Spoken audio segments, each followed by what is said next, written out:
Jordan Peterson एक जाने-माने व्यक्ति हैं यूट्यूब के ऊपर। उन्होंने काफ़ी सारे पॉडकास्ट किए हैं, काफ़ी सारे लेक्चर्स दिए हैं। उन्होंने ये किताब लिखी है 12 रूल फॉर लाइफ। उस किताब में उन्होंने साइकोलॉजी, फ़िलॉसफ़ी और सेल्फ हेल्प के सारे टॉपिक्स को कवर करने की कोशिश की है, जो जीवन बदलने में आपकी मदद करेंगे। ऑथर हमारी ज़िंदगी को डेवलप करने के लिए ज़रूरी सजेशंस देते हैं।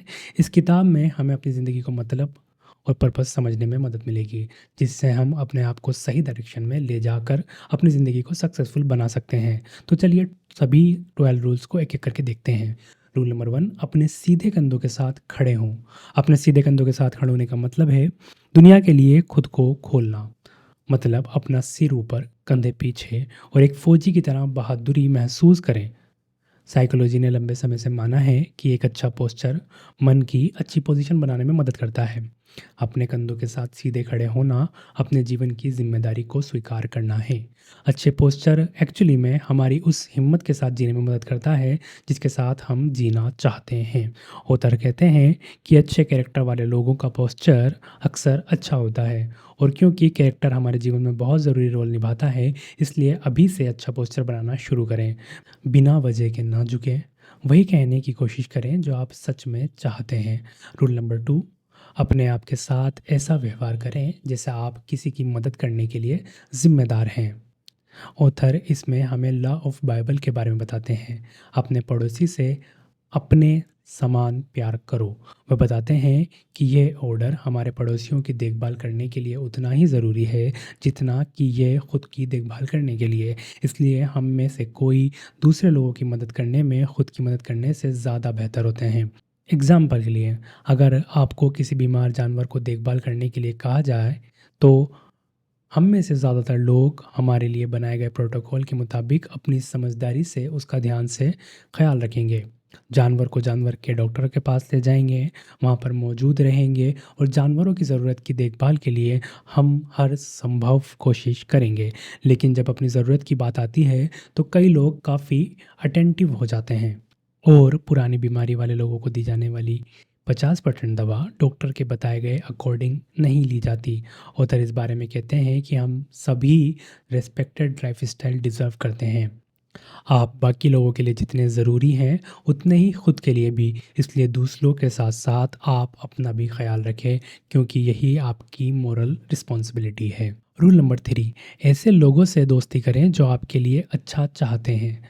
इसमें ऑथर हमारी लाइफ में अच्छाइयाँ या बुराइयों के लिए ज़िम्मेदार दोस्त इनक्रेडिबल शक्ति के बारे में बताते हैं। अच्छे दोस्त होने का मतलब सिर्फ उन लोगों से कहीं ज़्यादा है जिनके साथ हमें फ़नी चीज़ें करने का मौका मिलता है। अच्छे दोस्त ज़रूरत पड़ने पर साथ देते हैं, इनकरेज करते हैं और यहाँ तक कि कई बार हमारा मजाक भी बनाते हैं, लेकिन अपने बिहेवियर से वो हमारा अच्छा करने की कोशिश करते हैं। इस तरह के अच्छे दोस्त वह लोग होते हैं जो हमारी काबिलियत को ज़्यादा बेहतर बनाने में मदद करते हैं और हमें खुद का एक बेहतर वर्जन बनाने में मदद करते हैं। कई लोग अनजाने में लगातार गलत दोस्त बनाते रहते हैं। कभी-कभी जब लोग अपनी खुद की वैल्यू को कम मानते हैं, तो लोग ऐसे लोगों को दोस्त बना लेते हैं जो दोस्ती नहीं सिर्फ मतलब निकाल, जबकि इसके अपोजिट दोस्ती का असली मतलब मस्ती और सहारा है। इसलिए इंश्योर करें कि ऐसे लोगों के साथ ही दोस्ती रखें।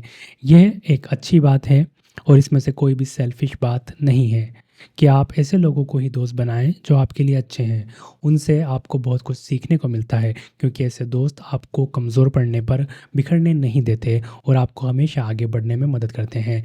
रूल नंबर 4, अपने खुद का कंपैरिजन अपने बीते हुए कल से करें, ना कि उससे जो आप आज हैं। हमारी सोसाइटी और एजुकेशन सिस्टम की वजह से हम में से कई लोग शुरू से ही कंपेयर करने की आदत बना लेते हैं।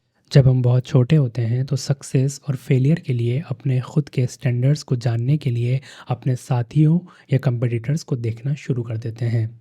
इससे प्रॉब्लम यह होने लगती है कि दूसरों से कंपैरिजन हमें उनकी अच्छाइयाँ देखने के लिए इंस्पायर करता है, इसलिए कई बार हम अपने आप को कम मानने लगते हैं। इस तरह कंपैरिजन हमें कमज़ोर बनाने लगता है।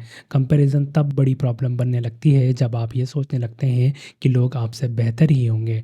वहीं कल का कंपैरिजन करने से आप अपने आज को बेहतर बनाने के लिए इंस्पायर करते हैं, जिससे असली फ़ायदा भी आप ही का होता है। इसलिए किसी और से कंपैरिजन करने की बजाय आप अपने आप से ही कंपैरिजन करें। इसके लिए ऑथर कुछ ज़रूरी तरीके बताते हैं, इन्हें अपनी लाइफ में इम्प्लीमेंट करें। अपनी स्ट्रेंथ और वीकनेस को पहचानें। आज अपनी कल की कोई कमी को दूर करने और किसी एक अच्छाई को बढ़ाने में ध्यान दें।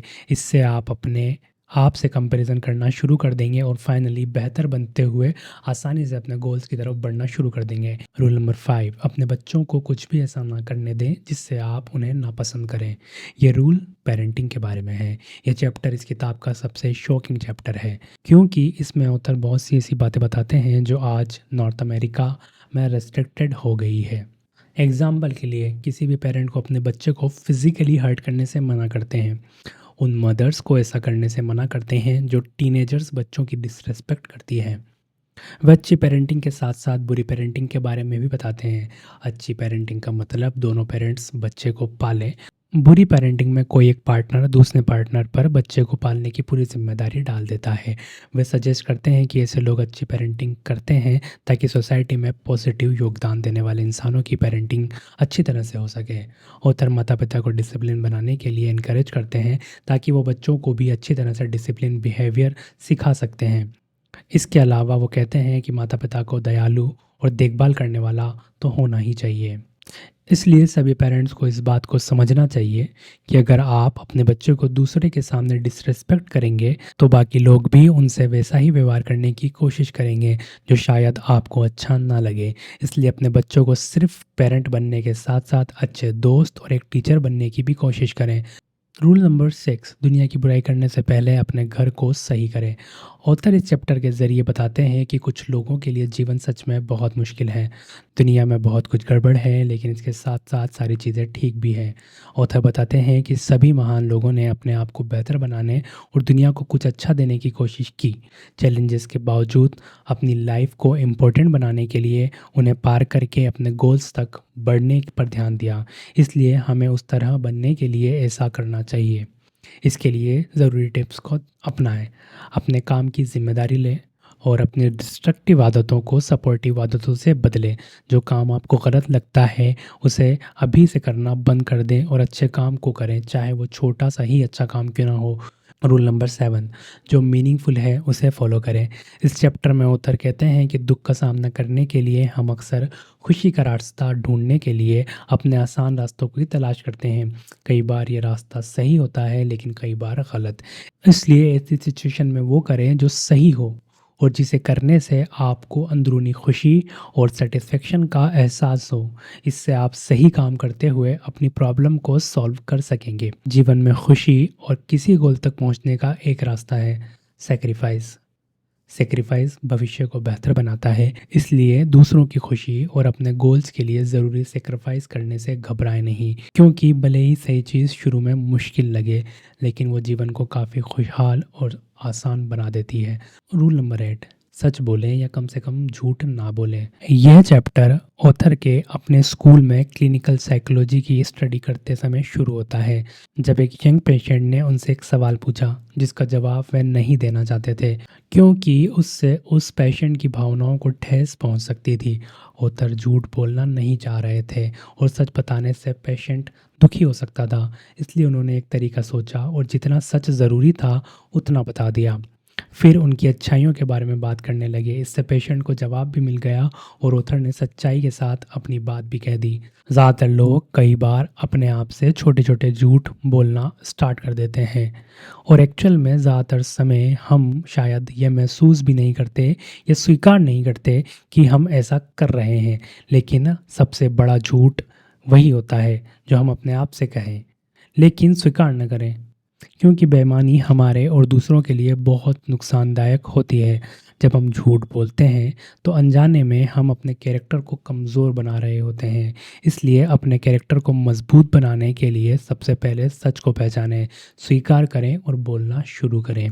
इसकी शुरुआत अपने आप से करें, क्योंकि हम किसी और को सुनने से ज़्यादा अपने आप की बातें सुनते हैं, अपने आप से बातें करते हैं। इसलिए झूठ कम से कम ही बोलो और कोशिश करें कि हमेशा सच बोलो। रूल नंबर 9, मान लें कि जिस इंसान को आप सुन रहे हैं वह कुछ ऐसा जानता है जो आप नहीं जानते।